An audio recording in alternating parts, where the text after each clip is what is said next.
Welcome back to the Abundant Harvest Homestead. I'm Papa Pepper. Daylight is fading and it is cold. So you can hear too, it's about time for nighttime chores. So some of the animals are getting a little hungry and more vocal. And as I work through life, I learn things. I gain not only experience, but also insight and perspective.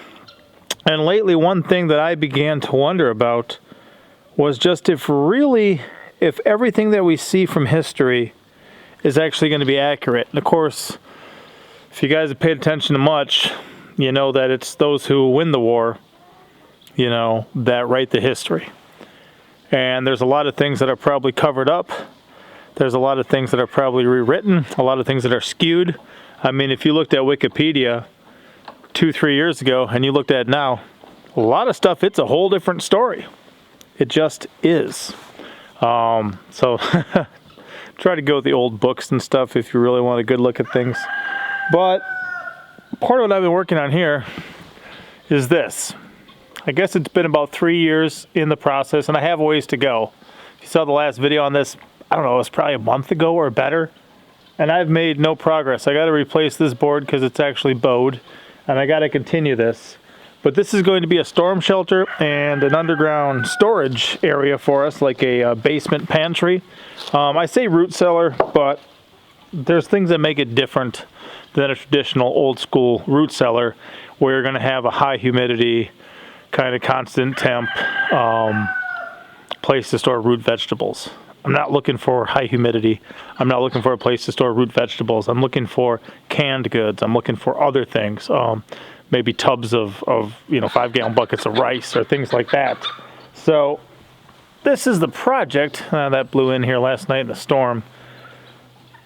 And as I've been working on it, thankfully my stuff has held up really well, considering all the stuff I put through it.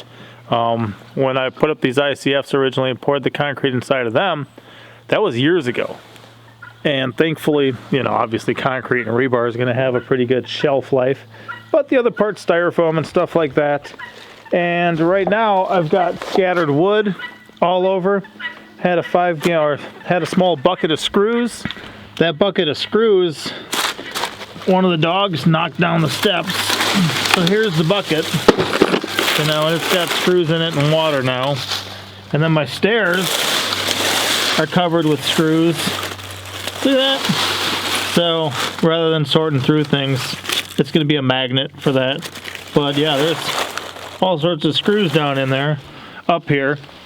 All this boards, all this stuff. And what I began to wonder, and what I began to realize, is that if you came upon this thing years from now, this wood here would be rotted and gone. There'd be a layer of soil in the bottom of here. There'd be screws and a lot of, evidence that there had been wood and stuff around here. Where the camera's resting right now is kind of that scaffolding, that support system for that upper edge where I'm going to pour the concrete on top. There's going to be screws throughout all that. And this whole project is going to almost look like it was something. Like it was created and was something. And then deteriorated to nothing. Rather than just being an unfinished plan. So that's what I started to begin to wonder, is if sometimes when you stumble on, what people believe to be an ancient civilization, you have all these ruins and you're like, wow, this must have been majestic, and then it kind of deteriorated down to here. Wonder if they even finished it. Now, I'm not just trying to say that everyone in history did not do a good job and therefore I have an excuse to take a long time and not do a good job myself. That's not what I'm saying. But I'm saying that it's possible. And now, after as long as this has taken me, it kind of looks like potentially even plausible in some situations. And I'll tell you what, not to make excuses, but to provide perspective. Boy, I spent a lot of time deer hunting lately. We got 4 deer for our family. And sometimes I'll just go look and be like, whoa, there's a buck right there. Hold on, let me go home, grab my gun, and walk back across the property. Pow! Got a buck. Tipped over, 30 feet from where I shot it. Drug it home and took care of it. I don't always invest a lot of time, but there's also times where I'll sit somewhere for 2 hours, not see a deer. That's important for me, to provide meat for my family, food. meat's one of the foods that we use. And I have a window of opportunity for deer hunting. So if I'm not hunting deer when it's deer hunting season, I'm going to have no meat in the freezer. When it comes to deer, I'm going to have no canned venison for later in the year. So I had to put this on a postponement. I had to wait on this for right now to take care of some other stuff. Plus, I've been doing a number of jobs recently. And with my work and my jobs, it's amazing. It is so varied, just because I do kind of a lot of random. Some of it's handyman stuff. Other stuff is kind of more skilled labor, depending on what we're getting into. And there's a number of places that I can go when I need an income off the homestead. Now, I'll tell you what, when we do a lot of things that we do, like writing books, making YouTube videos, blogging for crypto, harvesting seeds from the garden, other stuff, it all adds up. And it takes care of a good amount of our stuff, but there's still times that I have to leave and go make money other ways, so I do. I've got no problem with that. It's just not preferable. I'm sure there's a lot of people who work a pretty consistent job. They go, yeah, I'd prefer not to. You know, I get that. I understand. But some of the ones lately have actually really been providing me a lot of insight into this particular project. I recently had some concrete jobs where I was pouring some decent amount of concrete, where I was prepping a lot of stuff, doing a lot of stuff, and doing some concrete work. That helps put that concrete back in the forefront of my mind, so it all kind of, it's not completely foreign to me once again. I've done it periodically through the years, but it's not always right in, right on my to-do list. I had a buddy recently mention, hey, I got to talk to you about drywall and sheetrock in the near future.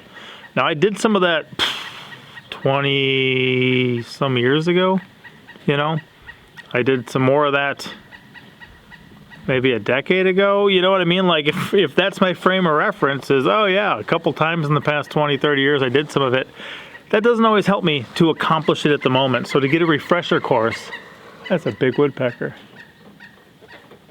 Pileated woodpecker, right in the sycamore tree right next to me. Monster trucks found morels right there before too. But it helps to have that refresher course. Another job I was doing, I won't name the place I was at, but things are really rustic. So a lot of it is made with stone and wood. A lot of it is super rustic and cool. And I was just taking it all in, looking at all this stuff. I was concentrating on the flooring at the job, but I was very aware of my surroundings. And as I build this thing up, a lot of that's going to come into play too. And it's going to be really helpful. So I'm kind of excited, obviously, to move forward with this. But getting deer harvested, getting deer processed, culling our roosters, that was another one, that's got to get taken care of.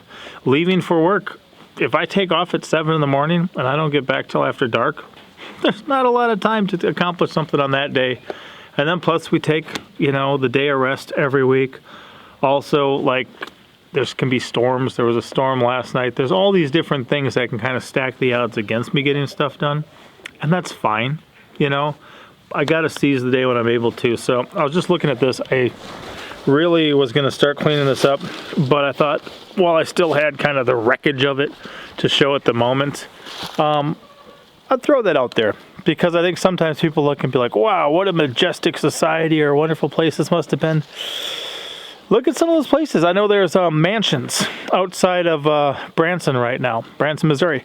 I drive by them for work all the time. They were building up a whole community of these incredible mansions. It never got finished. I think some people found it on TikTok, or making little videos on there, and it kind of went viral for a bit. So maybe you got a frame of reference for it. You'd walk into that, 20, 30 years from now and be like, wow, this must have been an incredible neighborhood. Nope, never was. Never was. It meant to be. Never got to that point. Something else I had. There's a lot of projects that kind of never reach that place. I think there's entirely unpopulated cities, I think in China too, where they built up these whole big cities, but nobody ever moved into them. They built them, and we'll see. I know how things go when they're not kept up. The wild creeps back in and takes over. I've been dealing with some of that in my garden. So just thought I'd throw that out there. Let you know, yes, I have priorities. Yes, I'm working on it. I'm probably going to learn welding soon for a couple projects I got to do. I got some welding in the garden to do. And with my lean-to over there, I got some metal on hand now for a couple things. And once I wrap some of these up, then I'll probably too just make a big outdoor pavilion. Because if it's raining or if it's hot out, people don't really like being outside. And we'd like to, when we have, you know, friends over or other things, have somewhere to hang out outside. That's not always just under whatever trees we have. So in the future, this may look like it was incredible, but I don't want to settle for that. In the future, I want this to be incredible and look incredible. So I've got my work cut out for me. I'm going to continue working on it. We'll see you next time. Papa out.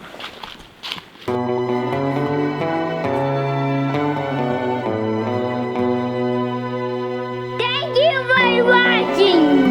Hit the like button. Thumbs up.